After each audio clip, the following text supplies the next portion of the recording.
অর্ধশত বছরেরও বেশি সময় ধরে ভারতের সঙ্গে তিস্তা নদীর পানি বণ্টন নিয়ে সমঝোতা না হওয়ায় অনেকটা বাধ্য হয়ে তিস্তা মহাপরিকল্পনার কথা ঘোষণা করে বাংলাদেশ। এতে আগ্রহী হয়ে চীন এগিয়ে এলেও বহু বছরেও আলোর মুখ দেখেনি সেই মহাপরিকল্পনা। এর পেছনে একটি কারণ হিসেবে ধরা হয় ভারতের আপত্তি। তবে এবার ভারতই এগিয়ে এলো তিস্তাকে ঘিরে মহাপরিকল্পনায় বিশাল বিনিয়োগের আগ্রহ নিয়ে। কিন্তু কেন, আরও জানাচ্ছেন ইমতিয়াজ আলম।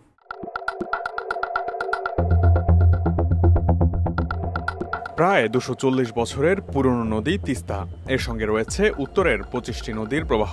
বিগত এক দশকেরও বেশি সময় ধরে ভারত সরকার একতরফাভাবে তিস্তার পানি প্রত্যাহার করছে। ফলে শুষ্ক মৌসুমে নদীটি একেবারেই শুকিয়ে যায়। এতে বিপদে পড়ে নীলফামারী, লালমনিরহাট, কুড়িগ্রাম, রংপুর ও গাইবান্ধার জনপদ এবং কৃষি।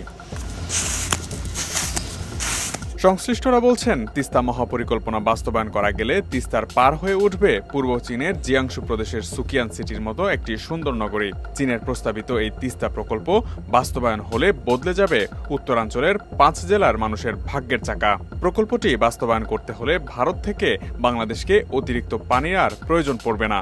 নদীর গভীরতা প্রায় ১০ মিটার বাড়বে এবং এতে বন্যায় প্লাবিত হয়ে ভাসবে না গ্রামগঞ্জের জনপদ। সারা বছরই নৌ চলাচলের মতো পানি সংরক্ষণ করা যাবে এই প্রকল্প বাস্তবায়ন হলে। তিস্তা মহাপরিকল্পনায় রয়েছে ১০৮ কিলোমিটার নদী খনন, নদীর দুপারে ১৭৩ কিলোমিটার তীর রক্ষা, চর খনন, নদীর দুই ধারে স্যাটেলাইট শহর নির্মাণ, বালু সরিয়ে কৃষিজমি উদ্ধার ও ১,১৩,০০০ কোটি টাকার সম্পদ রক্ষা এবং প্রতি বছরে ২০,০০০ কোটি টাকার ফসল উৎপাদন। নৌবন্দর এবং আইন শৃঙ্খলা রক্ষায় দুই পারের থানা, কোস্টগার্ড ও সেনাবাহিনীর জন্য ক্যাম্পের ব্যবস্থার প্রস্তাব রাখা হয়েছে প্রকল্পটিতে। তবে বিশ্লেষকরা বলছেন, তিস্তা মহাপরিকল্পনার বাস্তবায়ন আটকে আছে ভারতের আপত্তির কারণে। দ্বাদশ জাতীয় সংসদ নির্বাচনের ২ সপ্তাহ আগে ঢাকায় নিযুক্ত চীনের রাষ্ট্রদূত বলেছিলেন, নির্বাচনের পর তিস্তা প্রকল্পের কাজ শুরু হবার বিষয়ে আশাবাদী তিনি বলেছেন, বাংলাদেশের দিক থেকে প্রকল্পের প্রস্তাব পেলে চীন সহযোগিতা দেবে। ভীষণ নিয়ে এলো ফুলঝুরি মেগা অফার সিজন 6। এই অফারে ফ্রিজ কিনলেই পাচ্ছেন নিশ্চিত ১২ সেটের আকর্ষণীয় গিফট বক্স একদম ফ্রি। পর্যবেক্ষকদের অনেকেই ধারণা করেন, ভারতের আপত্তির কারণেই চীনের সাথে এই প্রকল্প নিয়ে এগোতে পারছে না বাংলাদেশ। তিস্তা নিয়ে চীনের আগ্রহ মূলত কৌশলগত। এই প্রকল্পটিকে চীন ভূরাজনৈতিকভাবে অত্যন্ত গুরুত্বপূর্ণ হিসেবে বিবেচনা করে। তিস্তা প্রকল্প নিয়ে চীনের আগ্রহী হয়ে ওঠার বড় একটি কারণ হচ্ছে তাদের বেল্ট অ্যান্ড রোড ইনিশিয়েটিভ বা BRI প্রজেক্ট।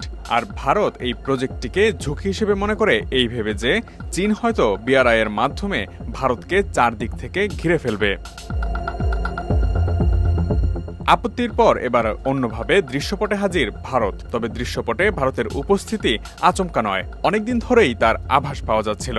ভারত তিস্তার পানির ন্যায্য হিস্যা না দিলেও মহাপরিকল্পনায় অর্থায়ন করতে চায়। সম্প্রতি ভারতের পররাষ্ট্র সচিব বিনয় মোহন কোয়াত্রা বাংলাদেশ সফর করেন। তবে ভারতের পররাষ্ট্র সচিবের এই সফরে এই বিষয়টি যে আসবে তা পররাষ্ট্র মন্ত্রণালয়ের ধারণার বাইরে ছিল।